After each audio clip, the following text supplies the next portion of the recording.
Dios le bendiga, doctor César Vidal. ¿Cómo está? Un gusto para nosotros poder tenerlo en este programa Generación.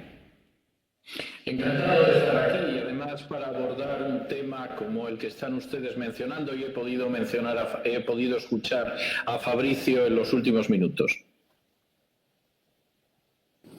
Sí, César, qué gusto de tenerte en este programa, siempre hemos querido invitarte.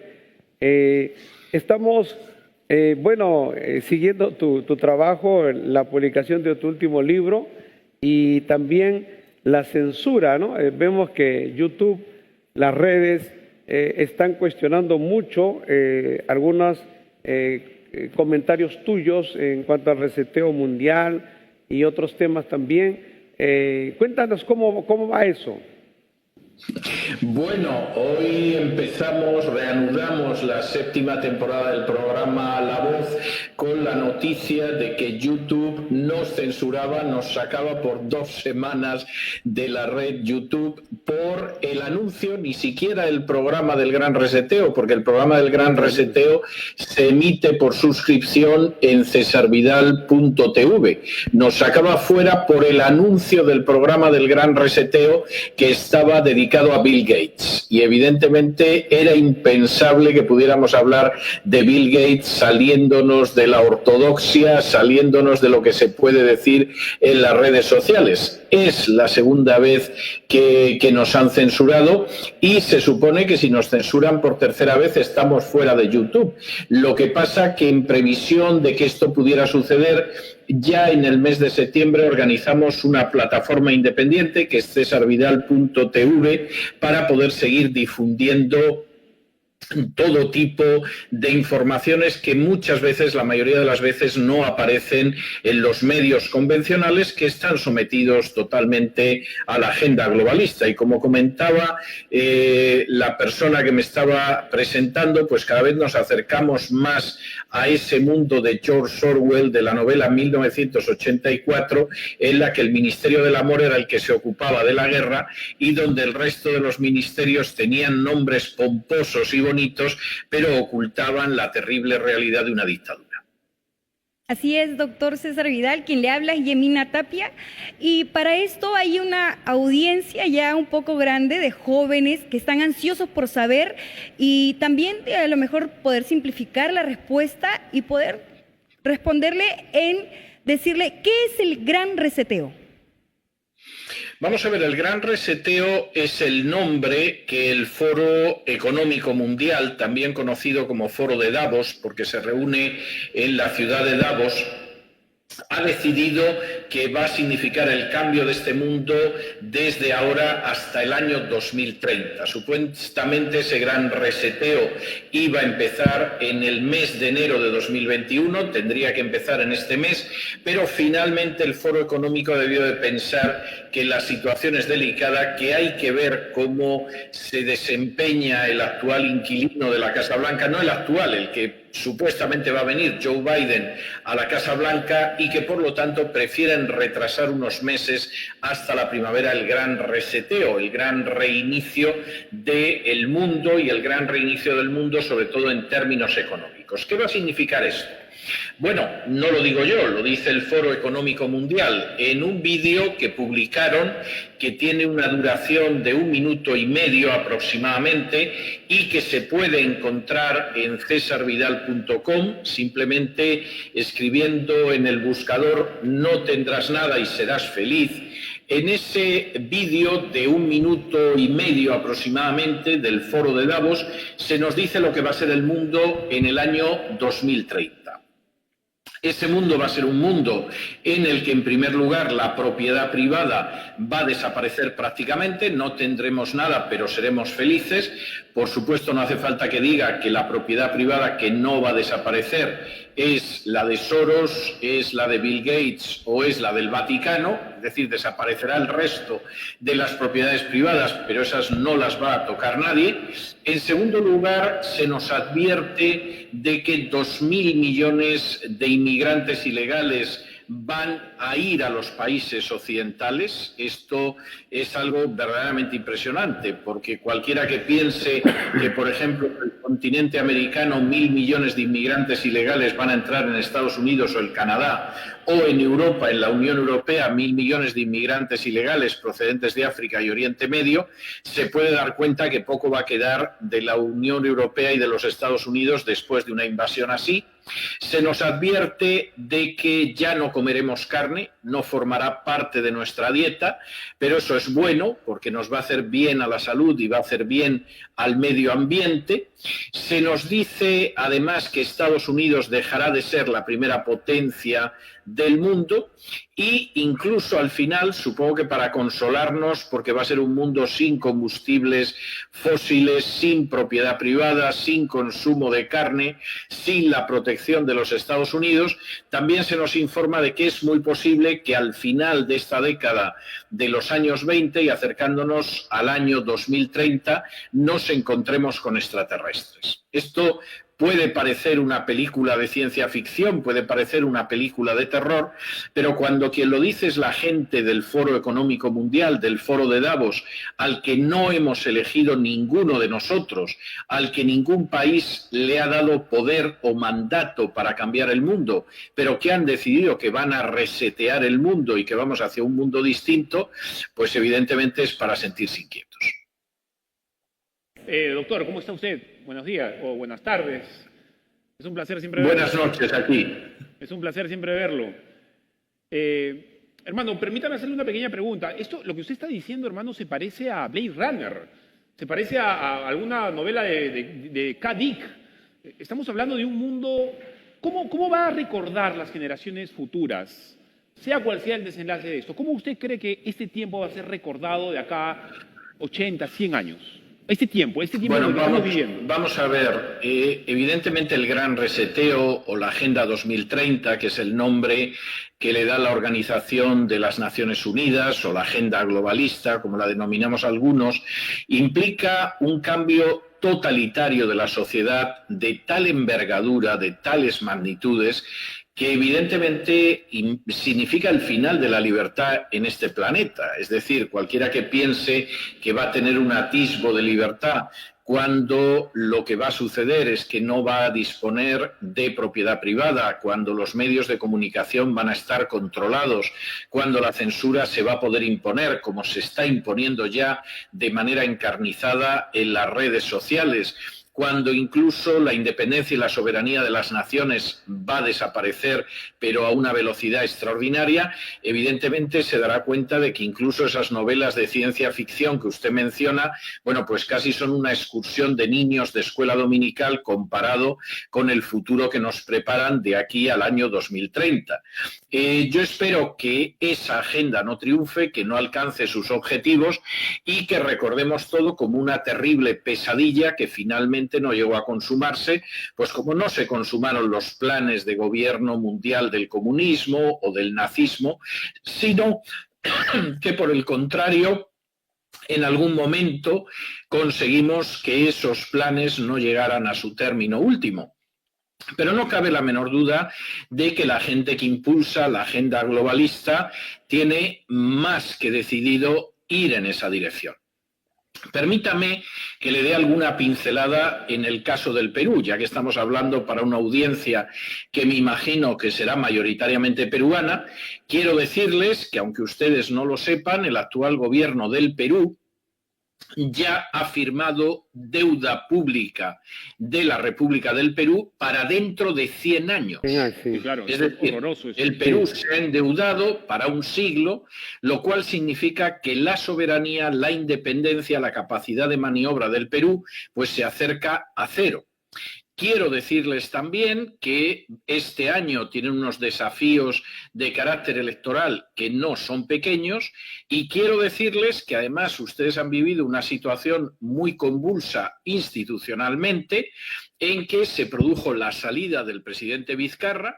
A continuación vino un presidente que supuestamente con eso de que era pro familia y pro vida iba a encauzar bien el camino del Perú, duró 4 días en el poder. Yo creo que un caso de cobardía como ese seguramente no se registra en toda la historia del Perú. Y finalmente ahora mismo hay un gobierno abiertamente globalista que tiene la intención de empujar al Perú pues hacia una situación en la cual electoralmente el país va a ir hacia la agenda globalista, hacia un cambio de constitución y hacia su conversión en un mero protectorado de eso que David Rockefeller llamaba la cábala secreta con la cual queremos crear un mundo solo. Doctor César, también nos gustaría saber el inicio. ¿Cuál es la prehistoria del gran reseteo? ¿Tiene que ver algo el marxismo, el capitalismo? Vamos a ver, nosotros vivimos en un mundo que es muy distinto del mundo en el que nacimos algunos. Yo nací todavía en un mundo que era el mundo de la Guerra Fría, donde había un bloque comunista dirigido por la Unión Soviética que se enfrentaba con un bloque capitalista dirigido por Estados Unidos y donde había una serie de países entre medias que eran el campo de batalla entre el bloque comunista y el bloque capitalista. Ese es el mundo en el que algunos de nosotros nacimos. No es el mundo en el que usted nació, porque ese mundo desapareció a inicios de la última década del siglo XX y aunque mucha gente todavía se cree que vive en la época de la Guerra Fría, ya vivimos en un mundo totalmente distinto. Es como si ustedes los han llevado a vivir a Chincha y se empeñan en que no, que siguen viviendo todavía en Lima. Pues no, usted empeñese en que está en Lima, pero cuando salga a la calle no se va a encontrar las calles de Lima, se va a encontrar las calles de Chincha porque está en Chincha ahora. Y eso sucede ahora mismo precisamente con el mundo en el que vivimos. Es un mundo que cambia, es un mundo que no es el de la Guerra Fría y es un mundo en el cual la gran amenaza de dominio mundial es la de la agenda globalista. Agenda globalista que el propio David Rockefeller definió como una agenda que impulsa una cábala secreta, son palabras no mías, sino de David Rockefeller, y esa cábala secreta pretende crear un mundo solo y pretende crear un mundo solo con una nueva estructura social y económica. Y ese mundo solo, además, no es impulsado por países, sino por personajes particulares que han creado el Club Bilderberg, que han creado la Trilateral, que han creado el Foro de Davos, por ejemplo, a los que nadie ha elegido, ni mucho menos, y que desde luego creen que pueden llegar a controlar el mundo por encima de los Estados-nación mediante organizaciones de carácter supranacional. De manera que no es el marxismo, no es el capitalismo, pero no cabe la menor duda de que el peso de alguna de las grandes instancias de capital es indiscutible e innegable y tampoco cabe duda de que esa agenda globalista va avanzando y da lo mismo que avance por la izquierda o por la derecha. Avanza exactamente igual. En algunos casos, para su avance se basa en partidos situados a la derecha, en otros casos se basa en partidos situados a la izquierda y a veces, como en el caso de España o el caso de Argentina, en partidos de la izquierda o de la derecha. Da lo mismo porque la agenda sigue avanzando. Realmente es algo impresionante todo lo que nos dice, como dijo el conductor del programa, el pastor Luis Mesa. Seguimos su trabajo, doctor César Vidal, la que le saluda es Tania Ríos. Y bueno, estamos realmente impresionados. Grecia, ¿tú qué opinas con todo lo que acabas de escuchar? Sí, efectivamente es todo un cambio que estamos viviendo como sociedad, como personas, como jóvenes. Y como decía el doctor César Vidal, estamos pasando por un gran cambio que tenemos que afrontar y queremos hacer la siguiente pregunta. Doctor César, ¿qué ideología está imperando o impulsando el gran reseteo? Vamos a ver, el gran reseteo está impulsando sobre todo el globalismo. Y el globalismo se basa en una serie de dogmas políticos, sociales y económicos que no son exactamente lo que hemos visto ni en los sistemas socialistas ni en los sistemas capitalistas, y que además pueden ser apoyados a izquierda y derecha. Por ejemplo, entre esos dogmas está la creencia en el calentamiento global, un calentamiento global que, de acuerdo a la agenda globalista, derivaría fundamentalmente de la acción del hombre. Sería muy largo el poder detenerme en cada uno de estos temas, pero permítanme que dé alguna pequeña pincelada para que la gente que nos está viendo, pues efectivamente nos entienda. Primero, creer que este planeta se calienta sobre todo por la acción del hombre es una estupidez.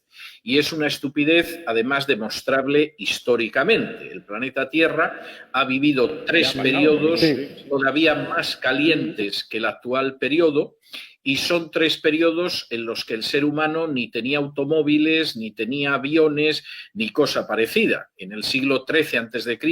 hubo un calentamiento global que era un calentamiento incluso superior al actual, y evidentemente aquella gente no iba en automóvil, ni tenía chimeneas de fábricas, ni cosas parecidas. En el siglo I a.C. hubo otro calentamiento de este tipo, y desde luego las legiones romanas no iban en camiones, los carros de combate romanos no eran tanques movidos por petróleo, ni las legiones romanas contaban con aviación. Y esto volvió a repetirse en plena Edad Media. En todos los casos, el mayor calentamiento del planeta se debe a la fuente de calor de este planeta, que es el Sol.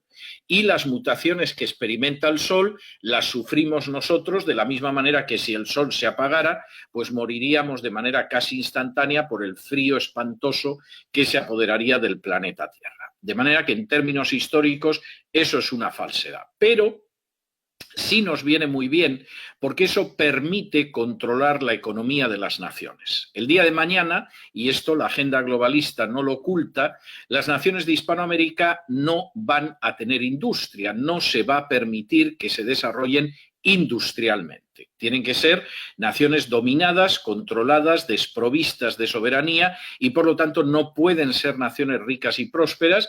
Van a ser naciones a las que les vamos a arrancar las materias primas, pero que no se van a desarrollar industrialmente. Y esto ya lo ha anunciado el Fondo Monetario Internacional, por ejemplo. Entonces, ¿cómo impedimos que Perú, por ejemplo, tenga una industria? Suponiendo que tengamos un gobierno digno, competente, honrado, que en un momento determinado quiere impulsar la industria del Perú, ¿cómo lo impedimos?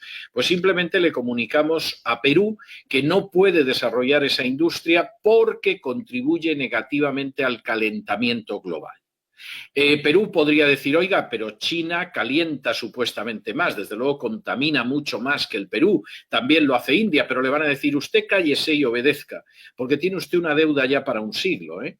Y debería saber que, como dice el libro de Proverbios, el que se endeuda es esclavo de aquel al que le debe la deuda. O sea que cállese usted Perú, o cállese usted Argentina, o cállese usted México, o cállese usted República Dominicana. Ese es un dogma. Otro dogma es la ideología de género. La ideología de género, en la medida en la que promueve la homosexualidad y el aborto, implicaría una reducción de la población mundial, que es algo que efectivamente desea la agenda globalista.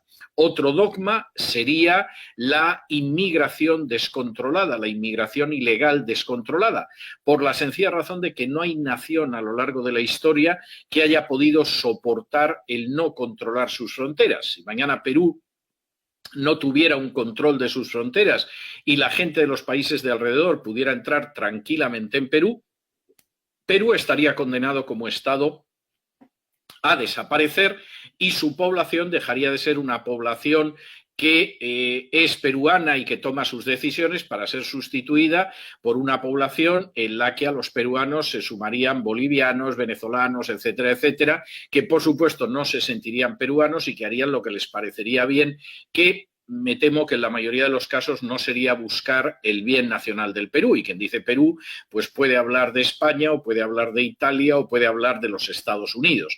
Ese es otro de los grandes dogmas.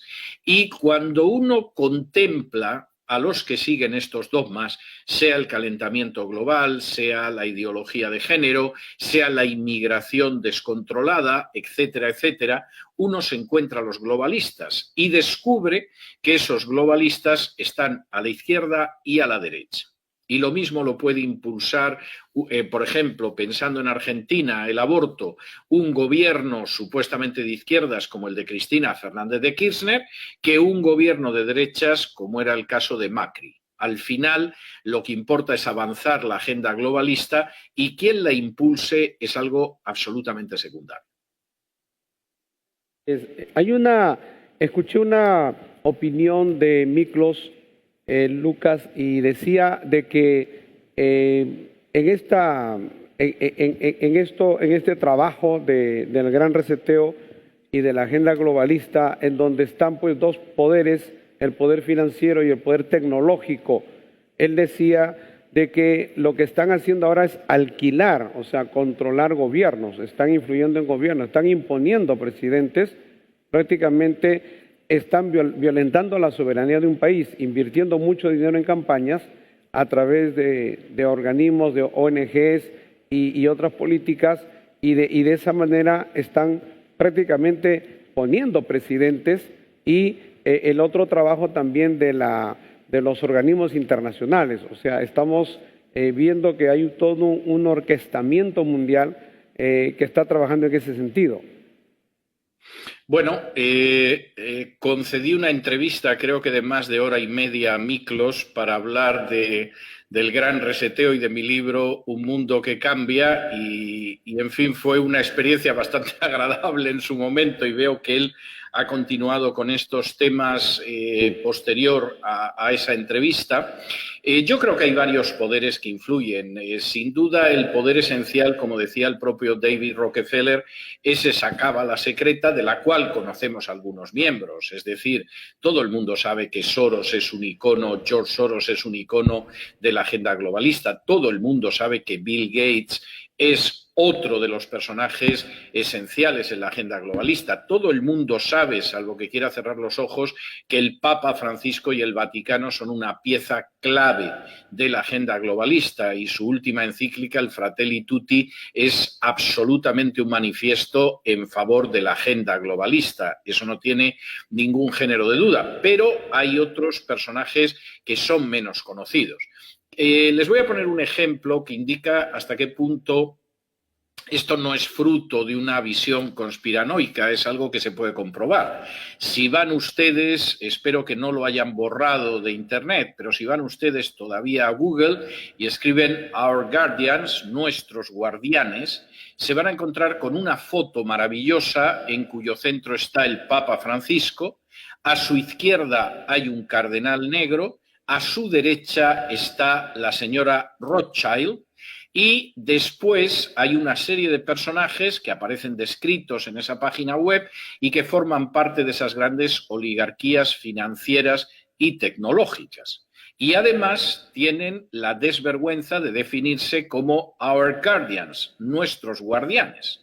Vivimos en un mundo que necesita guardianes, por supuesto no nos han dejado elegir a nuestros guardianes, pero ya sabemos que han decidido que entre esos guardianes está lo mismo la banca Rothschild, que está el Papa Francisco y la Santa Sede, que está el Foro de Davos o otras organizaciones de ese tipo. Y esos poderes, que es verdad que en muchos casos son tecnológicos, en otros casos son poderes financieros, en otros casos son poderes de carácter social y en otros casos son poderes de carácter espiritual, factor en el que hay gente que no entra, pero que es muy importante entrar, efectivamente tienen una agenda de dominio mundial y el que no lo quiera ver, pues ciertamente peor para él. Hermano, una consulta pequeña. Estas personas, ¿cómo podrían reaccionar? Porque entiendo que evidentemente en algún momento van a haber países que van a estar en contra de esto. No sé si pase una década, 2, 3 de impuesta, de ya corriendo esta agenda. Esto podría provocar en algunos países un rechazo incluso electoral, la vuelta hacia gobiernos más patriotas, más, no sé si nacionalistas, pero más imbuidos en lo suyo. ¿Cómo podría reaccionar esta élite ante una situación que se diera en regiones del planeta así? ¿Cuál cree usted que sería la reacción?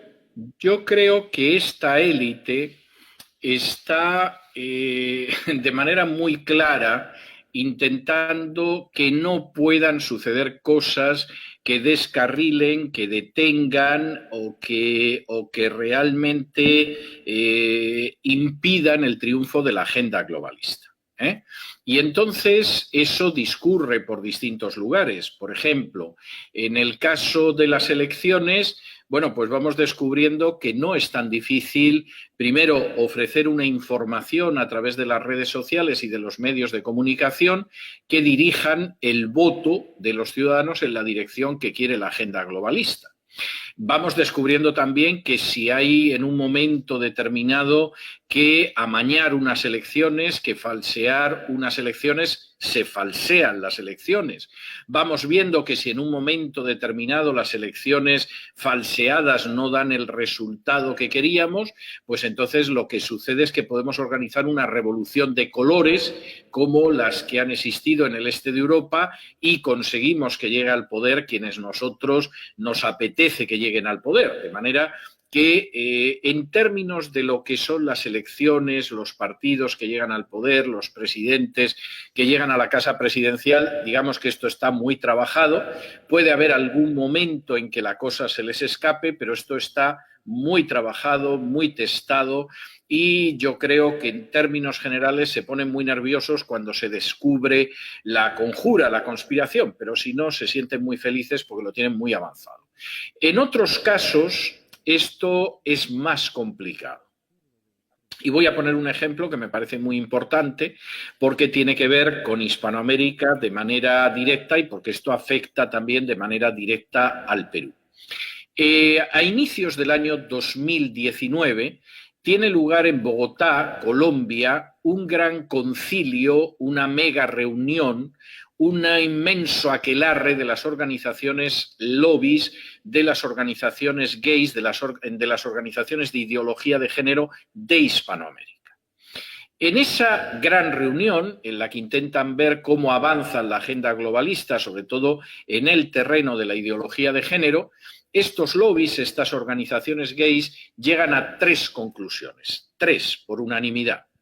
Primera conclusión: la agenda globalista, la ideología de género, estaba frenada en Hispanoamérica a inicios del año 2019. No era lo que ellos querían, esperaban desde hacía años que esa agenda habría llegado a sus últimos objetivos, pero lo cierto es que esa agenda había quedado frenada, paralizada. Segunda conclusión, enormemente importante. La culpa de que esa agenda estuviera frenada en Hispanoamérica la tenían las iglesias evangélicas. Y aquí el razonamiento de los lobbies gays era muy claro. La idea de ellos era: nosotros contamos con que el gran poder espiritual, el gran poder religioso en Hispanoamérica era la Iglesia Católica y por lo tanto sabíamos que el único problema con la Iglesia Católica era el poder establecer el precio.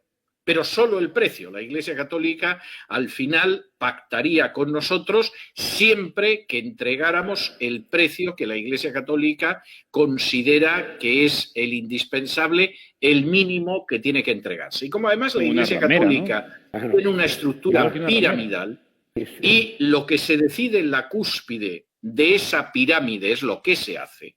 El católico de abajo podrá hablar mal del Papa Francisco, podrá enfadarse, podrá indignarse, pero al final el que está en lo alto de la pirámide toca el silbato y todo el mundo se pone en fila y sigue en la fila, aunque sea maldiciendo, pues evidentemente con la Iglesia Católica no tendríamos problemas. Pero estos malditos evangélicos han salido de debajo de las piedras y nos han frenado en toda Hispanoamérica lo que es el avance de la ideología de género. Y son ellos, no la Iglesia Católica. Si alguien es tan tonto como para creer que es la alianza entre católicos y evangélicos, es que no sabe dónde tiene la mano derecha. Porque esos lobbies gays, esas ONGs gays sí que tienen claro que no es la Iglesia Católica y son los evangélicos. Tercera conclusión, y es muy importante: tenemos que infiltrar y que destruir a los evangélicos.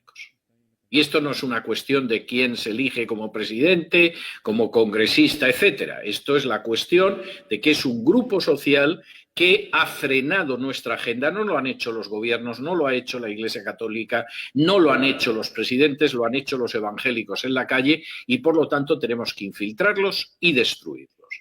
Y de entonces acá, que estamos hablando de 2 años, esa labor de infiltración, de intentar desacreditar, de neutralizar a los evangélicos ha avanzado mucho. Sería muy largo hablar eso, seguramente nos llevaría, vamos, el tiempo de un programa como este entero.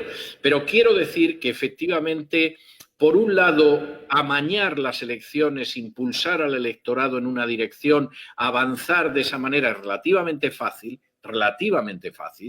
pero luego existe una gran piedra en el camino que las propias organizaciones gays de Hispanoamérica han identificado y que son las iglesias evangélicas. Insisto, no la Iglesia Católica, no la alianza de católicos y evangélicos, las iglesias evangélicas.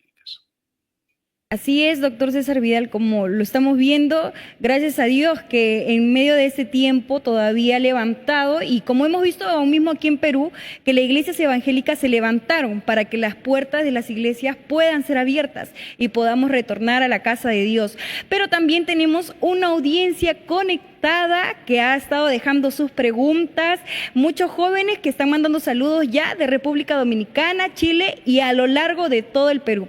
Pero queremos leerle esta siguiente pregunta que ha dejado la audiencia, a ver si producción ahí nos ayuda con la pregunta, y nos dice lo siguiente Richard: ¿las vacunas contra el COVID forma parte del reseteo? Bueno, las vacunas contra el COVID, yo diría que el COVID, en realidad, o más bien la gestión que se ha hecho del coronavirus, de la COVID-19, ha sido algo que ha ayudado muchísimo a la agenda globalista. Y esto no lo digo yo, lo dijo George Soros.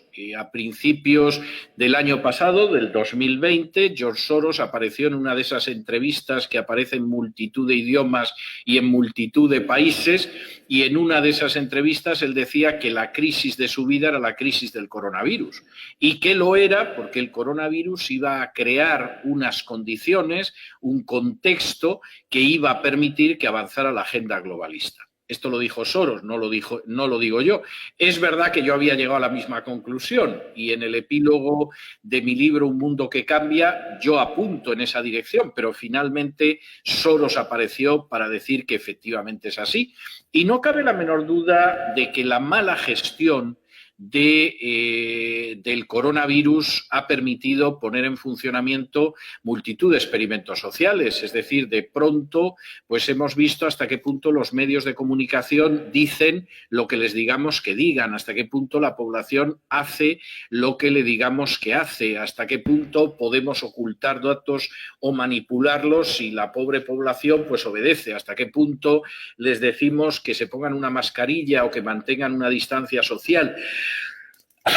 Perdón, que por cierto no tiene ninguna relevancia al final frente al coronavirus, entre otras cosas porque, por ejemplo, si alguien estornuda como yo ahora y tengo coronavirus, esa nebulización no se queda paralizada a 2 metros de distancia, sino que vuela 30 metros. Imagínense ustedes si tuviéramos que mantener una distancia social de 30 metros entre unos y otros, pero no cabe la menor duda de que esta epidemia es una epidemia que ha permitido testar y comprobar hasta qué punto se puede manipular a millones de personas, ha permitido arruinar totalmente a los países y colocarlos en una situación de debilidad para enfrentarse con la agenda globalista, y a día de hoy no sabemos en qué va a acabar. Una última nota en relación con la vacuna. A diferencia de otras personas, yo no soy contrario a las vacunas de por sí. Yo creo que hay vacunas que han salvado la vida de la gente, seguramente menos de lo que se piensa, pero han contribuido a salvar muchas vidas. Creo que son un avance médico y, en principio, yo no soy contrario a las vacunas en general. Pero, desde luego, no seré yo quien se ponga una vacuna que tendría que haber tardado unos 5 o 6 años en comprobarse que esa vacuna funciona y que quieren vendernos e inyectarnos en 6 meses. No seré yo quien se ponga una vacuna que, por ejemplo, en lugares muy azotados por el coronavirus, como es el caso del estado de Nueva York, en Estados Unidos, se da la circunstancia de que médicos y enfermeras han dicho que ellos no se la ponen de momento porque ha pasado muy poco tiempo y no lo ven seguro. No seré yo quien se ponga una vacuna en un lugar como España, el gobierno, que es el gobierno que peor lo ha hecho en todo el mundo, el segundo es el de Perú, pero el primero es el de España, ha dicho que ellos no se ponen la vacuna porque hay gente que se la tiene que poner antes. Gesto de noble generosidad del gobierno español que, en fin, algunos interpretamos de una manera menos noble y menos generosa, ¿no? Y no seré yo quien se ponga una vacuna que la empresa Pfizer, que la comercializa, ha firmado un contrato donde se lava las manos de cualquier mala consecuencia médica de la vacuna.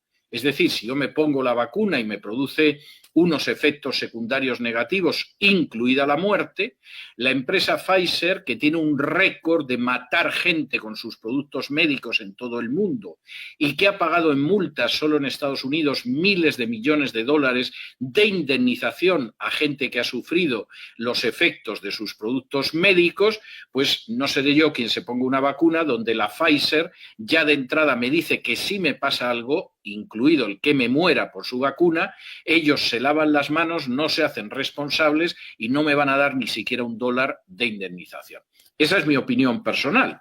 No necesariamente la tienen ustedes que seguir, pero yo personalmente, desde luego, la vacuna actual, en la medida de lo posible, no tengo la menor intención de ponérmela. Así es, como hemos hablado un poco de que han intervenido y una gran intervención existe, se puede decir, en los países, pero como ciudadanos, ¿hasta qué extremo puede llegar esta intervención de que la agenda global se pueda cumplir? ¿Hasta dónde puede llegar? ¿Cuál sería el límite como nosotros, la intervención que puede tener como ciudadanos de que nos convertamos en una ID solamente, de que aún mismo aquí en Perú se está viendo unas nuevas leyes de que ya van a tener, si tenemos cierto monto de dinero en nuestras cuentas privadas, el gobierno ya va a tener intervención en nosotros? Entonces, como ciudadanos, a tal punto, ¿dónde pueden llegar? ¿Cuál sería el límite? Bueno, pues vamos a ver, el límite no existe, y le voy a dar 2 ejemplos que no es que vayan a pasar o que pueden pasar, sino que ya han pasado. Ya han pasado. Por ejemplo, en términos de libertad de expresión, no hablo solo de la censura, que hoy mi productor me comunicó que YouTube nos ha echado de nuestro canal de YouTube por 2 semanas porque anunciamos un programa sobre Bill Gates. Si llegamos a poner el programa de Bill Gates, no sé lo que hubieran hecho con nosotros. No solo hablo de eso, es que ya hay países en Europa Occidental, en la Unión Europea, que censuran hasta las conversaciones privadas en la familia. Es decir, no solo es que usted no puede hablar en contra de la ideología de género en público, no solo es que si usted es un pastor que predica contra las prácticas homosexuales le llevamos a la cárcel, como ahora está sucediendo con un pastor evangélico en Alemania. Es que en Noruega se acaba de aprobar una ley que si uno critica en la intimidad de la familia la ideología de género puede ser castigado penalmente. Es decir, si uno en el curso de una cena, de un almuerzo, está con su esposa, con sus niños, y resulta que viene pues su hermana y su cuñado, y de pronto dice, a mí esto de la ideología de género me parece intolerable, a mí las prácticas homosexuales me parecen antinaturales, cualquiera de estas cosas, y su cuñado lo denuncia y dice, estábamos en medio de una comida privada, íntima, en casa, pero de pronto mi cuñado empezó a decir esto, bueno, pues la ley noruega capacita al Estado para meter a esa persona en prisión. De manera que ya ni siquiera la libertad de expresión va a poderse dar dentro de la familia. Yo nací en una dictadura en España, durante la dictadura de Franco. Hombre, no podías decir nada sobre la dictadura fuera de casa, pero al menos en casa mi padre criticaba muchísimo al general Franco y nunca lo detuvieron, ni lo llevaron a una comisaría, ni cosa parecida. Eso ahora puede suceder en Noruega, país por otros aspectos muy avanzado, si efectivamente se da la circunstancia de que alguien te denuncia una conversación privada. Eso en cuanto a la libertad de expresión. Siguiente cuestión que has mencionado y que me parece muy importante sobre el uso del dinero. La norma de Perú es una copia de una norma canallesca, criminal, infame, que en su día impuso en España un ministro de Hacienda que se llamaba Cristóbal Montoro, que si en España hubiera justicia estaría en prisión. Porque de hecho este hombre, como han dictaminado después los tribunales de justicia de la Unión Europea, pisoteó, realmente machacó, trituró derechos ciudadanos elementales en favor del Ministerio de Hacienda en España. ¿Qué decidió el señor Montoro, criminal que sigue yendo por las calles pero que debería de estar en una lóbrega mazmorra? Pues decidió que, por ejemplo, era delito tener más de 1.000 euros en casa. Si tú tenías más de 1.000 euros en casa, eso era un delito. Todo tu dinero tiene que estar en el banco. Y además, cualquier transacción, cualquier compra que tú hagas y que pase de los 1.000 euros, tiene que hacerse a través de banco también. Y no la puedes hacer con dinero en efectivo, con dinero cash. Puedes comprar una barra de pan, puedes comprar media docena de huevos, puedes comprar 1 kilo de carne, pero a partir de los 1.000 euros, cualquier transacción tiene que pasar por banco. ¿Qué significa esto? Esto significa que si en cualquier momento se produce un corralito, una crisis financiera, una situación que colocaría a muchas familias en una situación difícil, tú no puedes disponer del dinero que has ahorrado con tu trabajo a lo largo de tu vida para enfrentarte con esa situación. Porque el dinero lo tenemos a buen recaudo para ayudar a nuestros amigos de la banca. Y decidiremos el dinero que te dejamos sacar a la semana. A lo mejor a la semana, pues somos generosos y te dejamos sacar $25 o menos. Pero en cualquiera de los casos tú no puedes utilizar tu dinero, con lo cual te tenemos absolutamente apresado. Porque es que hasta para salir del país necesitas algo de dinero. Tendrás que pagar un tren, tendrás que pagar un autobús, tendrás que pagar un billete de avión. Ni los sueñes. Te tenemos controlado. Y cuando yo vi que esa medida se aprobaba en Perú, que por cierto se están aprobando medidas muy inquietantes y muy preocupantes en los últimos meses, yo inmediatamente pensé, bueno, ya los han reducido a la situación de España. Su dinero va a ser un dinero que efectivamente no van a poder disponer de él con libertad, van a tener controlada la libertad económica de los peruanos que tengan por lo menos un poquito, un mínimo de libertad económica. Y, por supuesto, va a ser gente mucho más fácil de doblegar, de dominar, de aplastar contra el suelo, porque efectivamente hemos dictado normas de este tipo. Y claro que eso forma parte de la agenda globalista y claro que eso ya ha sucedido antes en otras naciones, como es España, y claro que lamentablemente todo indica que Perú, como otras naciones de Hispanoamérica, van en la misma dirección. Es decir, vamos en una dirección donde esa élite, esa cábala secreta, va a controlar a las naciones y donde además incluso las clases medias, que son la base de la prosperidad de una nación, bueno, pues las vamos a ir empobreciendo cada vez más para que no puedan reaccionar y para que se sometan de la manera más sumisa a aquellos dictados que nosotros queramos imponerles. Esa es la situación en Perú. Y me da un inmenso pesar, porque el Perú es una nación a la que yo amo entrañablemente, pero yo me voy dando cuenta de todo lo que sucede en Perú y de verdad que es estar viendo una película que ya has visto en otros cines. Claro, y como vemos también no somos el único país, sino que inclusive Chile tiene el impuesto al lujo. También lo quieren aplicar en más países. Entonces, Fabricio, Pastor, ¿qué podemos ver en medio de esta situación que ya estamos viviendo como país, pero también a lo mejor como Sudamérica, que estamos ya en camino a esta agenda globalista? Hermano, una cosita. Hermano, lo que usted está diciendo me hace recordar en la congregación, en la vida. Tengo muchos amigos que son de Venezuela. Acá en Perú hay bastantes venezolanos. Y todo el mundo me dice, esto que está ocurriendo hoy en Perú, lo hemos vivido en Venezuela. Así es como comenzó. Mismo guión. Así comenzó en Venezuela.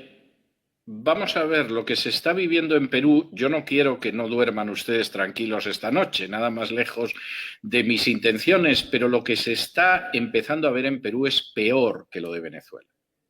Es decir, la situación de Venezuela es una situación muy mala que ha derivado en una situación verdaderamente de alarma social al cabo de los años, pero la situación en Venezuela fue simplemente el ir destripando desde dentro, el ir desventrando el sistema democrático que había en Venezuela e ir implantando una dictadura de izquierdas. Y en ese sentido, incluso mientras hubo dinero, pero hubo un momento en que el dinero se acabó cuando bajó el precio del petróleo, mientras hubo dinero hubo mucha gente de las clases más humildes a las que se permitió subvencionar y que vivieran sin trabajar.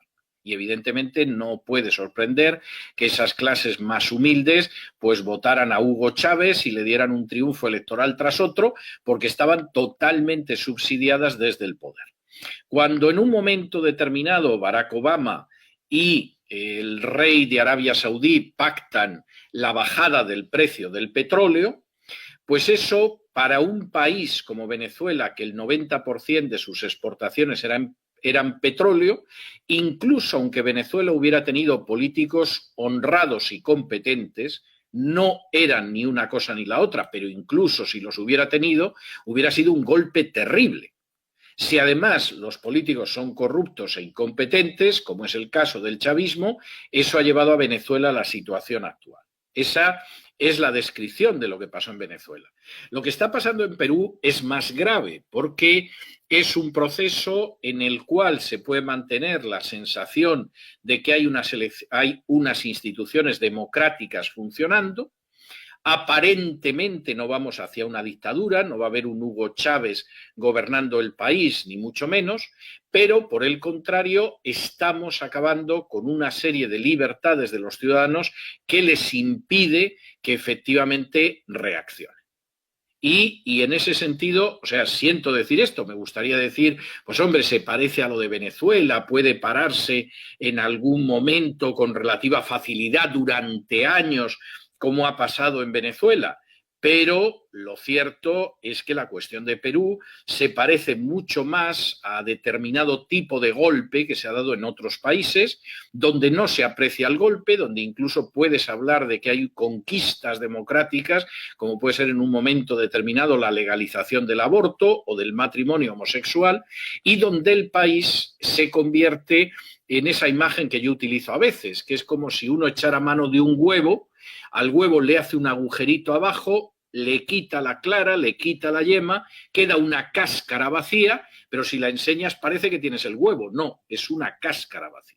Bueno, pues Perú ha entrado ya en un proceso que yo desearía de todo corazón que fracasara, pero en ese proceso ha entrado ya, en el cual efectivamente el huevo va a ver cómo le quitan la yema y la clara, y lo que va a quedar pues es finalmente la cáscara vacía. No va a ser como Venezuela, que no ves ni la cáscara ya.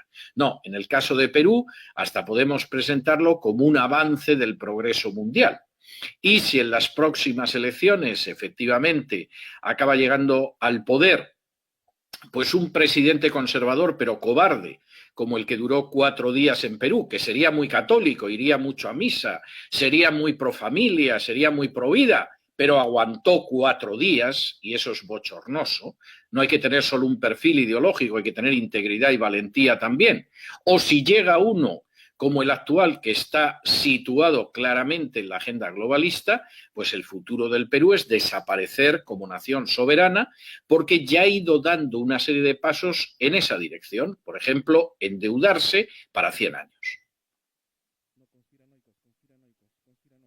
Es algo sorprendente, en realidad, como dice, ¿no? Aparentemente no estamos viviendo pues bajo democracia, pero aparentemente lo estamos haciendo, pero como dice, también mencionó anteriormente, los medios de comunicación también tienen mucho que ver en todo esto con el lenguaje que ellos manipulan. Realmente tratan de aparentemente engañar a las personas que todo está bien, pero no lo es, no es así. Bueno, vamos a ver, no es que aparentemente intenten engañar, engañan con una desvergüenza Creo que ni les interesa. verdaderamente Sí. pasmosa. Es decir, vamos a ver, no van a hablar de aborto, porque aborto suena mal. No van a hablar de que acaban con vidas inocentes, porque eso es darle la razón al que está enfrente. Les van a hablar a ustedes de los derechos sexuales y reproductivos de la mujer. ¿Y quién estaría en contra de los supuestos derechos sexuales y reproductivos de la mujer? Pero no es nada más que el letrero para enmascarar el aborto. Les van a hablar a ustedes de leyes en contra de la discriminación por razón de género, y eso suena bien, una ley que es contraria a la discriminación, en ese caso por razón de género, pero eso es simplemente el letrero con el que velan, con el que tapan que el que no se someta a la ideología de género lo van a destruir, le van a decretar la muerte civil. En un momento determinado, cuando ustedes defiendan la familia y la vida, dirán que son ustedes la ultraderecha, los fanáticos religiosos o los fascistas. Mientras que aquellos que pretenden acabar con decenas de miles de vidas en los abortorios cada año, pues son las estandartes del progreso y el avance social en el Perú. Es decir, esta manipulación es algo que yo creo que ustedes ya han visto en más de una ocasión. Y, por supuesto, es algo que va a ir a muchísimo peor, eso no lo duden. Y por si tienen dudas sobre cómo funcionan los medios de comunicación, recuerden ustedes las primeras manifestaciones de evangélicos que se manifestaban delante del legislativo, que había una auténtica multitud delante de las instituciones en contra de leyes de ideología de género, y la prensa, por supuesto, no sacaba a nadie ni sacaba esas manifestaciones. Es decir, de alguna manera, si ustedes quieren que la gente se entere de la realidad, no de la falsedad con el cartel de realidad que ofrecen la mayoría de los medios de comunicación, pues van a tener que entrar en medios de comunicación independientes. Es decir, igual que ahora están ustedes transmitiendo esta entrevista, tendrán que pensar en cómo transmitir en este medio o en otros medios parecidos aquello que los medios no cuentan, o cómo van a acudir a medios como es el caso de los programas que yo dirijo, que cuentan lo que la mayoría de los medios ocultan, porque deja de manifiesto las vergüenzas de la agenda globalista. Y entonces esa es la situación en la que ustedes se encuentran. Sí, Pero- hermano, permítame hacer dos preguntas finales, hermano. Primero, ¿cuál debe ser entonces el rol de la iglesia? Porque sabemos que Jehová reina, él sigue sentado en su trono. Y la segunda pregunta es, hermano, ¿qué consejo le daría a usted? Porque lo he escuchado mucho, sobre todo entre jóvenes cristianos devotos de sana doctrina, que están buscando comunidades autosostenibles en algún lugar en donde el Estado difícilmente pueda llegar. ¿Qué les diría usted a ellos? ¿Es correcto ese pensamiento o no? Bueno, vamos a ver, hay varias cuestiones ahí. En primer lugar, yo creo que la función del pueblo de Dios, de los discípulos de Cristo, Jesús la dejó expresada con enorme claridad en el capítulo 5 del Evangelio de Mateo, cuando dijo: vosotros sois la sal de la tierra y vosotros sois la luz del mundo. Y esa sal, que es la que evita que en un momento determinado se pudra, se corrompa la sociedad, no puede quedarse en el salero. Es una sal que tiene que actuar para evitar que esa sociedad se pudra y se corrompa, como la sal en la época de Jesús actuaba precisamente como elemento de preservación, de conservación.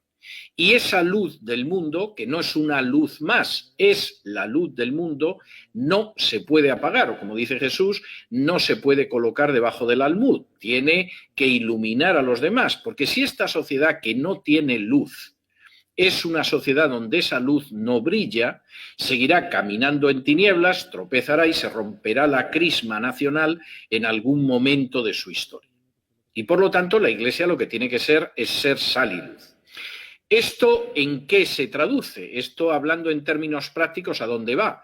Bueno, va a que recordemos la doctrina clara de la Biblia del cuerpo de Cristo, bajo la cabeza de la Iglesia, que es Cristo, porque los creyentes bíblicos creemos que la cabeza de la Iglesia es Cristo, no un señor que vive en Roma, Amén. sino que es Cristo. Bajo la cabeza que es Cristo hay gente que es mano, hay gente que es pie, hay gente que es rodilla, hay gente que es cadera, pero todos intentamos, conjuntados y bajo la dirección de la cabeza que es Cristo, aportar a nuestra sociedad esa sal y esa luz. Eso significa que el pastor tiene que ser pastor, salvo que reciba un llamamiento muy claro de Dios para que deje de ser pastor. No tiene ningún sentido que el pastor sea congresista, salvo que sus días tengan 48 horas y pueda hacer las dos cosas a la vez. Claro. Eso significa que el que enseña tiene que enseñar. Eso significa que el que sirve con misericordia, y tú de eso, Fabricio, sabes bastante, pues es el que va a servir con misericordia, quizá llevando alimentos a aquellos que se morirían de hambre si no hubiera cristianos que les llevan alimentos. Eso significa que aquellos que dan un testimonio profético arrojando luz de una manera especial no se van a callar ni se van a dejar silenciar. Es decir, dentro del cuerpo de Cristo, cada uno tiene que ver qué tipo de miembro es y conjuntado con los otros miembros y bajo la dirección de la cabeza tiene que ver cómo actúa, evitando el yugo desigual con los infieles, dicho sea de paso, al mismo tiempo. Ahora, la pregunta que tú mencionas, ¿qué pasa si de pronto hay gente que dice, bueno, pues lo que vamos a hacer es que nos marchamos? En Lima, el día menos pensado, deja de haber luz, el día menos pensado hay una crisis de abastecimiento, no vamos a encontrar ni pan en las panaderías, vete a saber el desorden que puede haber, lo mismo estamos con un toque de queda, vámonos al Valle Sagrado de los Incas y creamos una comuna, ¿no? Bueno, vamos a ver. Yo, en principio, no soy contrario a que haya colonias que se autoabastecen y que son de creyentes, pero sí quiero recordar que la oración de Jesús al Padre, en un momento muy especial, muy delicado y muy trascendente de la vida de Jesús, es que no los saques del mundo, sino que cuides de ellos en el mundo. Si alguien decide crear una explotación agrícola y eso no le saca del mundo, a mí me parece bien. Es decir, ha llegado a la conclusión de que, mira, no hay manera de que salga adelante un negocio en la ciudad en la que vivimos, pero oye, si a lo mejor organizamos una explotación agrícola, podríamos mantenernos a nosotros, a nuestras familias, ayudar a otros. Bien, esa idea me parece bien. Habrá que buscar la dirección del Señor, el asesoramiento y el consejo de técnicos, etcétera, pero esa idea, en principio, no me parece mal. Sí me parecería mal si vamos a copiar el sistema monástico católico de retirarnos del mundo y así retirados del mundo y de sus vanidades no somos ni la sal de la tierra ni la luz del mundo, pero se supone que vamos a estar tranquilitos. Eso me parecería una traición. Ahora, si la idea es que simplemente vamos a buscar una forma de vida alternativa, no vamos a abandonar el mundo, no vamos a dejar de ser sal y luz, no vamos a dejar de dar testimonio, bueno, pues me parece que es algo que puede ser aceptable según cada persona y cada circunstancia. Hemos visto también un poco las reacciones en redes sociales, hermano César, y podemos ver jóvenes que en la parte donde usted dijo, no es que hoy día no los quiera dejar dormir, pero vemos a jóvenes también un poco preocupados, a lo mejor no tenían conocimiento de esta información que hoy estamos entregando en este programa Generación y donde ellos también están dejando sus preguntas. Pero lo que nos llama la atención de los comentarios es, somos un poco a lo mejor conspiranoicos al poder hablar de estos temas, o es algo de lo que sí se tiene que llevar a la mesa, sobre todo en jóvenes cristianos. Vamos a ver, yo creo que hay conspiranoicos y continuamente están diciendo estupideces, o sea que eso es algo que para mí es bastante claro, y te hablan de los reptilianos o de los extraterrestres o vaya usted a saber de qué. Eso me parecen necedades, me parecen pavadas, pero la idea de que vamos hacia un nuevo orden mundial y que hay una agenda globalista, insisto, eso lo cuenta David Rockefeller en sus memorias, cuando en un momento determinado él dice: se nos ha acusado, a mí y a mi familia, de actuar en contra de los intereses de nuestro país, de los Estados Unidos, y de formar parte de una cábala secreta que pretende el poder construir una nueva estructura global integrada de carácter económico y social, un nuevo mundo, si ustedes quieren, dice David Rockefeller. Y acaba esta exposición diciendo: si esa es la acusación, me declaro culpable y estoy orgulloso de ello. Eso no es un conspiranoico hablando, eso es el propio David Rockefeller diciendo lo que efectivamente piensa y a lo que ha dedicado décadas de esfuerzo a lo largo de su vida. Pero cualquiera que oiga a George Soros en alguna de sus entrevistas, y hay algunas que aparecen subtituladas en español en YouTube, o cualquiera que escuche las entrevistas de Bill Gates, se da cuenta de lo que hay. Cuando una persona como Soros te dice en ocasiones me siento como Dios, o una persona como Bill Gates está preocupada sobre todo por no morir nunca, y por el hecho de que efectivamente vamos a poder ser como dioses, pues evidentemente uno puede identificar la raíz espiritual que hay detrás de esto. Y por cierto, quisiera recordar, no sé si lo he dicho antes, que YouTube ha censurado el canal de YouTube del programa La Voz que yo dirijo por anunciar, no por emitir, por anunciar un programa dedicado, un programa que se llama El Gran Reseteo, dedicado a la figura de Bill Gates. Programa que se puede ver en cesarvidal.tv si uno está suscrito a ese canal. Pero programa donde no hay nada más que ver las afirmaciones de Bill Gates, trozos de sus entrevistas, declaraciones, etcétera, para darse cuenta de que no hay nada de conspiranoia en todo esto. Hablan con enorme claridad. Cuestión aparte es que los medios prefieran callarse, prefieran retener su publicidad y prefieran no buscarse complicaciones. Porque claro, si evidentemente te pueden cerrar un canal de YouTube como el de La Voz de César Vidal, que tiene 200.000 suscriptores, solo por anunciar un programa sobre Bill Gates, pues el dueño de una radio, de un canal de televisión o de un periódico inmediatamente decide que lo más prudente es callarse y no buscarse problemas contando la verdad a sus lectores, a sus oyentes o a sus televidentes. Doctor César Vidal, ¿cómo está? Una consulta. Nosotros como pueblo de Dios, ¿qué es lo que nos espera de aquí a 10 o 20 años ante esta situación que estamos viviendo de la agenda global? Y respecto a las nuevas generaciones, ¿de qué manera pueden resistir o enfrentar ante esta situación? Yo no sé cuál va a ser la situación de aquí de 10 a 20 años, ¿eh?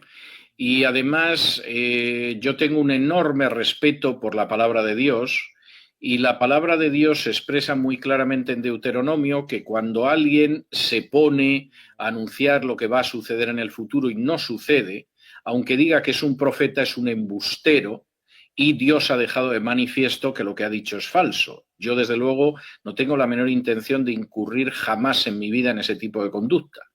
Yo puedo señalar aquellas cosas que pueden suceder si lo sé, puedo señalar lo que podría suceder o tiene visos de suceder, y puede, como en este caso, que le conteste no tengo la menor idea, yo no sé lo que va a pasar de aquí a 10, 15 o 20 años, eso está en manos de Dios, pero desde luego lo que no se me va a ocurrir va a ser lanzar profecías de esas que un año después las ves y de las 20 y tantas profecías no han acertado ni una, a pesar de lo cual la gente sigue escuchando a esos falsos profetas.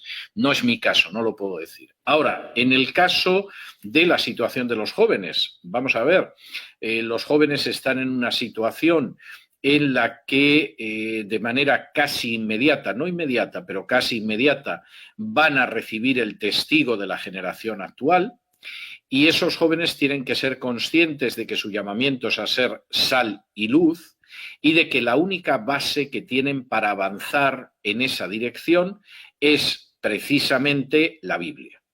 Y esto es algo que, por ejemplo, Pablo se lo deja muy claramente de manifiesto a Timoteo en su última carta, la segunda carta a Timoteo, capítulo 3 y versículos del 10 en adelante, donde Pablo le dice 3 cosas al joven Timoteo. Primera, todos los que quieran vivir piadosamente en Cristo Jesús padecerán persecución. No solo un 10%, un 20%, un 50% los que viven en Venezuela o en Cuba, no, todos. Esa persecución a veces puede implicar el exilio, la muerte, la cárcel, a veces las burlas de tus compañeros de universidad, a veces las risas de tus compañeros de escuela, a veces el desprecio de tus compañeros de trabajo, pero todos los que quieren vivir piadosamente en Cristo Jesús padecerán persecución. Segundo, aquellos que engañan irán de mal en peor engañando a los demás y engañándose a sí mismos, llegando a creerse sus propias mentiras. Y eso creo que no hay nada más que mirar alrededor nuestro, ver a periodistas, a financieros, a políticos, para darse cuenta de que es verdad, y lo que tenemos que esperar es que en términos generales vayan de mal en peor. Seguirán engañando a otros y al mismo tiempo se engañarán a sí mismos y se creerán sus mentiras. Tercero, y aquí Pablo es muy claro y muy positivo, tú, Timoteo, aférrate a lo que conociste, aférrate a la Biblia, porque la Biblia es la que te puede hacer sabio para saber que la salvación es a través de la fe en Cristo Jesús, y por lo tanto la Biblia es la que también te puede dar la formación para ser una persona cabal al servicio de Cristo. De modo que esa es la historia entre los jóvenes. Primero, que sean conscientes de que esta vida no es un camino de rosas, y que todo el que quiere vivir piadosamente en Cristo Jesús, en mayor o menor medida, padecerá persecución. Segundo, que tengan en cuenta que los que mienten seguirán mintiendo y mintiéndose incluso a sí mismos. Y tercero, que el único suelo firme, la única roca sólida a la que pueden aferrarse y sobre la que pueden pararse es la Biblia, la palabra inspirada de Dios. Hablando de Es la los gran jóvenes, importancia del tema, Tania, de lo que estamos hablando, pero también nos gustaría poder resaltar el comentario de nuestra amiga y compañera aquí de Generación de Catherine Lobato, a quien le enviamos un fuerte saludo, y donde nos dice el comentario: la agenda globalista es una realidad, por favor comprendamos la importancia del tema. También tenemos a Jimena Maita y nos dice en el siguiente comentario: pues debemos manifestarnos como sociedad civil y formar plataformas de control y resistencia. Tenemos el arma más poderosa, la verdad, la lectura de la realidad tal como Dios nos las muestra en su palabra escrita a través de la creación y que nos deja en la Biblia. Y a ver si producción me ayuda, tenemos la siguiente pregunta, doctor César Vidal, y donde nos dice Kevin: ¿qué podemos hacer desde nuestra condición de ciudadanos ante la imposición de la agenda globalista? A lo mejor nos encontramos un poco limitados como ciudadanos. Bueno, vamos a encontrarnos enormemente limitados como ciudadanos, y aunque algunos no lo sepan, ya han empezado a limitarnos. En el curso de lo que llevamos de programa, que llevamos más de 1 hora y cuarto, pues hemos hecho referencia a cómo efectivamente ya hay medidas que se han tomado para limitarnos, no que se van a tomar, que seguramente vendrán, sino que ya se han tomado para limitarnos, y eso me parece que es bastante claro. ¿Qué tenemos que hacer como ciudadanos? Miren, busque cada uno de ustedes cuál es su lugar en el cuerpo de Cristo y actúe de esa manera. Y eso es enormemente importante. Y busquen la manera en que el Señor les llama a ser sal y luz. Una consulta, César. Yo leí un artículo tuyo en Protestante Digital que me gustó mucho. Los datos que se daban ahí eran interesantes porque se hablaba, el artículo era tuyo y hablaba del crecimiento de la población evangélica en Latinoamérica. Me interesó mucho porque el dato que dabas era que en el año 63 el pueblo evangélico se situaba entre el 7%, o sea, el 93%. En el año 75. El 93% de la población de Hispanoamérica era católica y el otro 7% tenía algunos evangélicos, pero tenía también ateos, agnósticos, etcétera. Es decir, en el año 75, que para la gente muy joven es la prehistoria, pero en términos históricos ha sido esta madrugada poco antes de amanecer, realmente los evangélicos casi no existían en Hispanoamérica. El 93% de la población de Hispanoamérica era católica. Así es. En estos momentos, la Iglesia Católica en Hispanoamérica representa el 63% de la población y la mayor parte de ese casi 40% de miembros que ha perdido son evangélicos. ¿Qué significa esto? Claro. Esto significa que en la próxima generación Hispanoamérica podría ser de mayoría evangélica. Claro, o sea, estamos hablando que por gravedad, o sea, yo siempre hago este ejercicio, ¿no? Si estamos hablando de casi un 40%, entonces estamos hablando de que de cada 3 personas, o sea, de cada 4 personas, 2 pueden ser evangélicos, de cada 10 personas, por ejemplo, 4 pueden ser evangélicos en Latinoamérica. Y eso es determinante, ¿no? Por eso yo creo Totalmente. que en la posición tuya me parece excelente que nosotros, por ejemplo, como pastores no debemos incursionar en política, o sea, porque la labor es predicar. Creo que la iglesia tiene que ser tengo sal y duda. luz y deberíamos seguir el rol que Dios nos ha dado de seguir alumbrando, anunciando el Evangelio, predicando, porque de esa manera pues vamos a ser mayoría, ¿no? Como se calcula en unos años, y pues habrán pues más legisladores cristianos, habrán más gobernantes cristianos, y de esa manera podemos contrarrestar estas agendas globalistas. A mí me parece que lo que has dicho es muy importante. Me vas a permitir que me detenga un momento en ello porque creo que hay que tenerlo en cuenta. Efectivamente, el peso de los evangélicos en Hispanoamérica es porque los evangélicos son muchos. Es decir, los evangélicos no son ricos, los evangélicos históricamente no pertenecen a las familias dominantes en los distintos países, los evangélicos no controlan las finanzas y la banca en Hispanoamérica. Los evangélicos tienen importancia porque son muchos y porque siguen creciendo, y la prueba está en que incluso la Iglesia Católica ha escogido a un papa hispano para intentar parar el avance de los evangélicos, cosa que se suele pasar por alto. Entonces, los evangélicos tienen que ser conscientes que la meta no es, por ejemplo, aliarse con los católicos para colocar a un católico en la presidencia, que la meta no es tener 3, 4, 5 congresistas. La meta es seguir creciendo de tal manera que ese peso efectivamente sea determinante en el país. Yo no estoy en contra de que haya congresistas evangélicos, me parece bien. Y además, si hay un número importante, pues todavía mejor. O sea, no soy contrario a eso. Pero nuestra meta no es ayudar a la Iglesia Católica a controlar las instituciones del país. Nuestra meta no es que finalmente haya un católico que llegue a presidente, para que luego haga lo que otro católico ha hecho hace unas semanas, huyendo al cabo de 4 días. Nuestra meta no es el hecho de pensar que todo se va a solucionar si tenemos un grupo en el Congreso.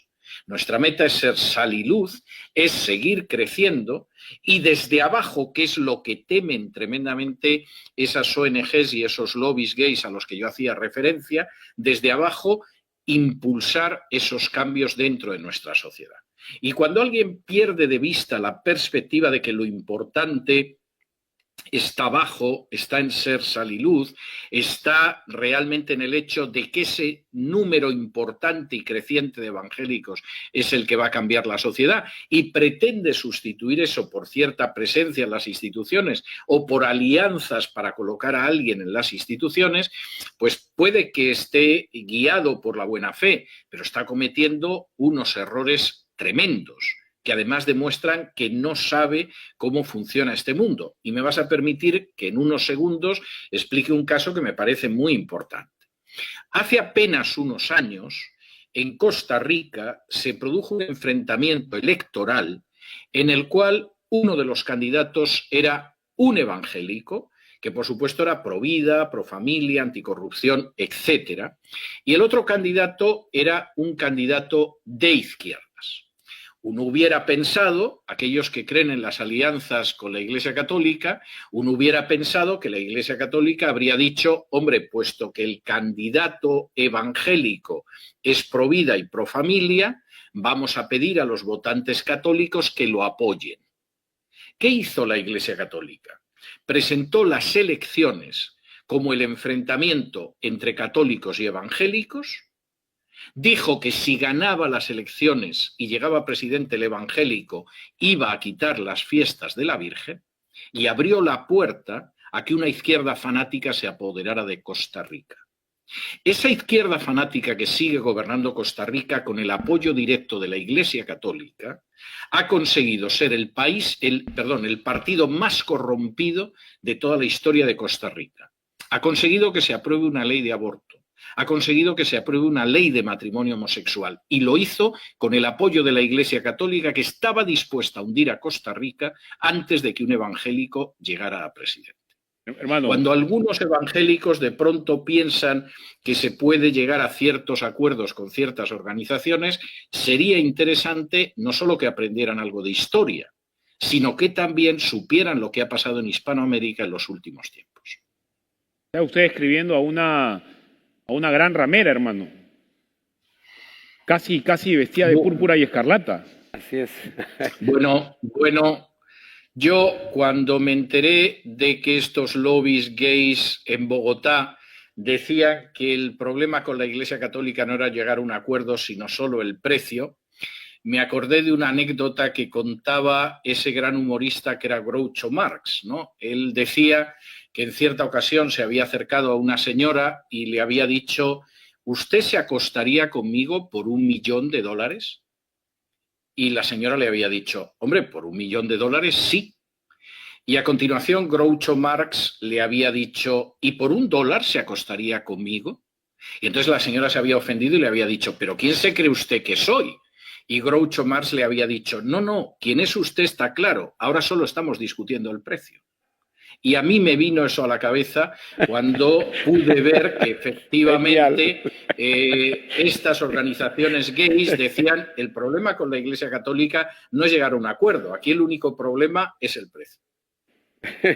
Y lo sorprendente de esto, hermano, es que, como usted decía, con la Iglesia Católica se puede pactar porque hay un líder visible con el que se pueden llegar a acuerdos. Pero con la Iglesia evangélica no se puede hacer eso porque no hay un líder visible y cada iglesia evangélica es casi autónoma, toma sus propias decisiones. Y Eso sobre es todo, imposible de parar. Y sobre Gracias a todo, Dios. Fabricio, que hemos Nuestro visto que líder es también la Cristo. iglesia evangélica es la que ha hecho la resistencia y es siempre la que va contra la corriente. ¿Por qué? Porque nuestro líder es Cristo. Entonces, nosotros nos dejamos gobernar Y con mira, una cosa, Cristo. nosotros creo, solamente muy pequeño, debemos prepararnos para ver la mano del Señor en todos estos días. O sea, Sí. los cristianos estamos preocupados, yo sé que el hermano Vidal y todos acá estamos, digamos, a la expectativa, ¿no? Pero también yo estoy curioso por ver qué va a hacer el Señor, porque el Señor se va a glorificar en eso también. Él también se va a glorificar en este tiempo. Él está permitiendo esto para quizá separar la paja del trigo, para señalar claramente cuál es su voluntad. O sea, estoy temeroso, pero también estoy expectante. Y Porque también quiero ver qué va a hacer mi sabiendo Señor con eso. con todas estas cosas que están pasando, saber también qué hay en el corazón de cada cristiano, de cada siervo de Dios. También mandamos muchos saludos a Alejandro Muñante, que ha estado ahí conectado y activo, dejando sus comentarios de aporte también en redes sociales, que también ha estado aquí como invitado. Así que un gran saludo a Alejandro y a cada una de las personas que ya están conectadas en esta transmisión.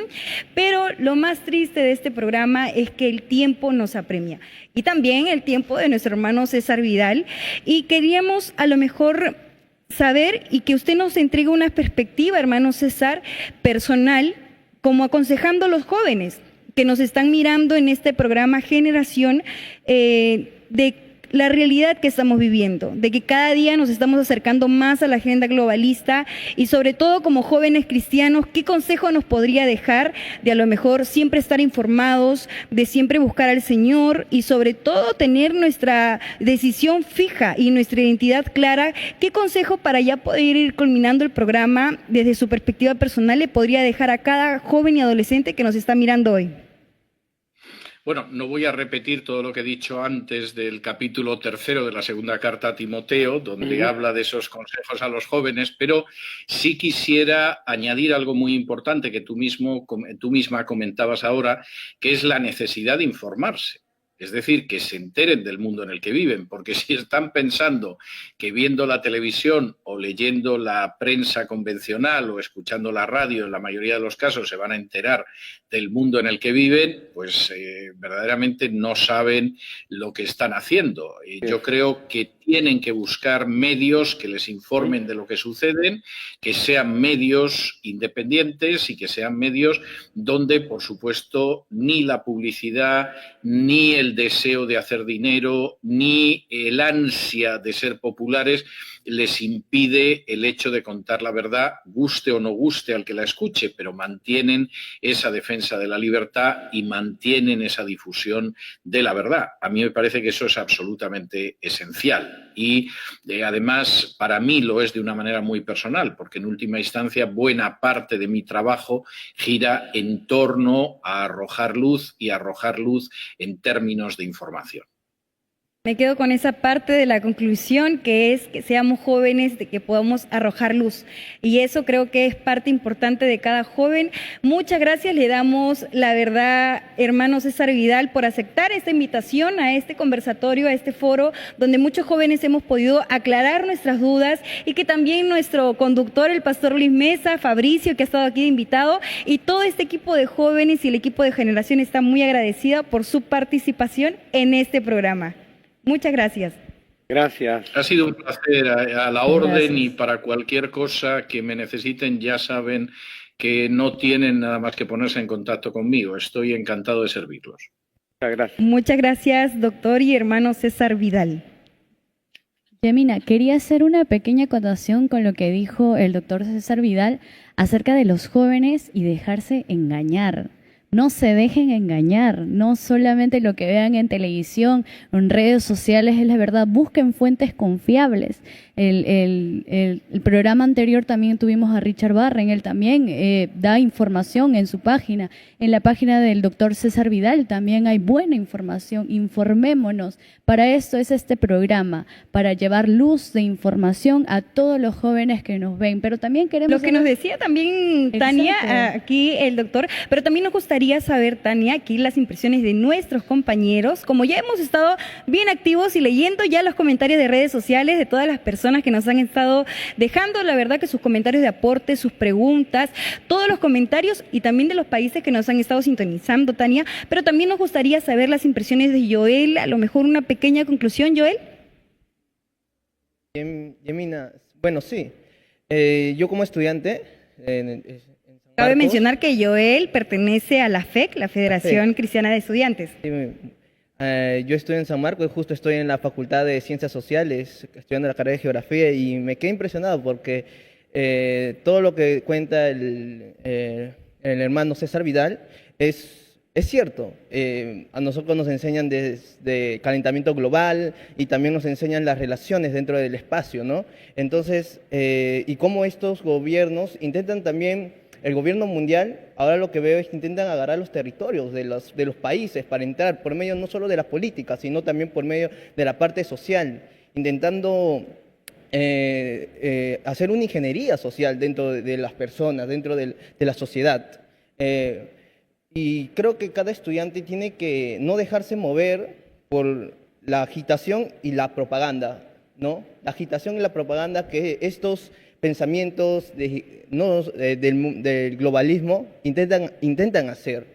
Intentan mover a las masas haciendo todo esto para poder llegar a sus propósitos, llegar tal vez dominar, ¿no? Dominar a los países y entrar con sus ideologías por medio del lenguaje aún más, ¿no? Ellos se mueven mucho toman a un autor llamado Foucault, si no me equivoco, es un filósofo, disculpen si no lo pronuncio un poco mal, pero él habla mucho de las relaciones de poder y también habla mucho también de lo que es el lenguaje. Y el lenguaje le sirve mucho para poder llegar al poder, para poder tomar el poder en diferentes escalas, ¿no? familiar, social, a nivel mundial. Entonces creo que mucho de lo que habla el hermano César Vidal es muy real, se está sucediendo actualmente y hay que estar atento, cada estudiante, cada persona, hay que estar atento, cada hermano, ¿no? Y poder, como dijiste, hay que informarnos bien, mucho, ¿no? Fabricio, pastor, también nos gustaría saber su perspectiva de este tema, que es, ya hemos hablado de la agenda mundial, pero también de este tema que hemos hablado con el doctor César Vidal, y nuestro hermano también, y de lo cual nos ha enriquecido mucho en esta tarde, por lo menos en lo personal lo digo, porque a lo mejor del reseteo no estábamos tan informados, pero ¿cuál es la perspectiva que ustedes a lo mejor personal pueden tener respecto a esto? A lo mejor la iglesia, ¿qué resistencia puede hacer? ¿Qué conclusión nos podría entregar, Pastor Ruiz? Bueno, yo doy gracias a Dios por César, porque siempre su opinión es esclarecedora y bueno, Es importante lo que dijo al final, me parece interesantísimo cuando habla de que la iglesia tiene que no perder el enfoque. Exacto. Me parece interesantísimo, porque eso de lo que ha sucedido en Costa Rica, yo me di cuenta de que dentro de, si la iglesia entra a un entorno político, la iglesia va a ser utilizada, ¿no? Definitivamente. O sea, la iglesia no está para eso, la iglesia está diseñada para, no, yo creo, y siempre lo predico y lo digo, Fabricio, la iglesia no ha sido creada para gobernar, sino para predicar. Exacto. Y para mí eso es claro. Además, hermano, nosotros predicamos el evangelio del reino, es decir, la Exacto. buena noticia de un reino que viene. Exacto. De un rey, y esto y no es una democracia lo que No. nosotros estamos predicando. Nosotros estamos predicando un reino, una monarquía con un rey absoluto, cuya voluntad es absoluta y que es eterno, y que es infalible, y que tiene la potestad, porque es su voluntad, de cambiar corazones, de rescatar realmente a lo vil y a lo menospreciado. Creo que ese es el enfoque que no debemos perder. Predicar el evangelio como está en la Biblia, el decirle a este mundo permanentemente la verdad. Y la verdad, aunque ofenda, aunque sea difícil de aceptar, aunque sea difícil de escuchar, es tan sencilla, pero tan dura, es decirle al mundo arrepiéntete y cree en Cristo, cree en este evangelio. Y hay otra posibilidad. Eso yo saludo a cada uno de ustedes, hermanos, porque lo están haciendo dentro de los inconvenientes del mundo y las cosas que existen, lo están haciendo bien. Eso es lo que hay que hacer, no perder la perspectiva. Sí, exacto. Y si hay algún cristiano que quiere hacer política, que sepa que tiene en la Biblia probablemente uno de los muy pocos ejemplos de un creyente que hizo política y que se llamaba Daniel. Ese hombre no gobernó, ese hombre fue un consejero. Pero para ser Daniel fue un hombre tocado, ¿no? Era un hombre muy especial, Está dentro de un carácter muy especial. Los planes del Señor también, ¿no? Dentro de los planes de Dios. Sí, él puede usar. Y sobre todo que Daniel también era un joven que se veía de ejemplo, no tan solamente en su ámbito espiritual, sino que también en su estricto rigor que tenía de que era disciplinado. Entonces, esas características como ser humano también se pueden rescatar de Daniel, que era un joven disciplinado, que era estudioso. Entonces, todas esas cosas son las que nos nutren a nosotros como jóvenes. Además que en lo personal tenía un testimonio. O sea, un cristiano hoy que quiere hacer política tiene que... ¿Cómo ustedes pueden ver si esa persona es un cristiano realmente que va a hacer las cosas bien o que podría hacerlas? Es cómo está en su casa, cómo está con sus hijos, con su esposa, cómo lleva su ministerio de sacerdote en su casa. Ese puede ser un buen ejemplo para ver si él va a ser un buen político. Y sobre todo con estos temas de coyuntura que hemos estado hablando, lo importante, ya que hemos hablado de Daniel, es poder rescatar que él, a pesar de su momento difícil, siempre estuvo con su confianza en Dios. Entonces, a pesar de esta agenda globalista, siempre nuestra confianza como jóvenes cristianos, como pueblo de Dios, siempre tiene que estar, como el pastor Luis decía, es que nuestro gobernante es Cristo. Entonces, Pastor Luis, para ya ir cerrando el programa, ¿qué consejo le podría dar a cada joven que está aquí sintonizándonos todavía y a lo mejor decirle que a pesar de todo esto hay que informarnos, saber que la venida de Cristo está cerca? Sí, es interesante porque yo veo asocio mucho lo que es el gran reseteo, la agenda globalista como un anticipo, es como un ejercicio del diablo para el sistema del anticristo, o sea, es como una preparación. Nosotros sabemos ya lo que viene y nuestra meta y nuestro objetivo es predicar el evangelio. Eso es. Nosotros tenemos que seguir predicando el evangelio y aunque alrededor nuestros hayan truenos, relámpagos y suceda lo que suceda, nosotros no podemos dejar ese objetivo. Casi como la calistenia que se hace antes de entrar a la final del mundo, ¿no? Sí, es como si estuviesen preparando para lo verdadero, ¿no? Para no fallar, digamos. Es ¿no? verdad, exactamente. Entonces, ya hemos llegado a esta parte más triste del programa, que es la parte final. Nos despedimos todo el equipo de Generación, una vez más de ustedes, y lo esperamos hasta el próximo lunes con la ayuda del Señor, con estos temas. Siempre déjenos sus comentarios, compartan la transmisión, porque sabemos que como es de bendición para ustedes, también puede ser de bendición con los que con su compartir pueden llegar. Que Dios les bendiga mucho. Este ha sido su programa Generación.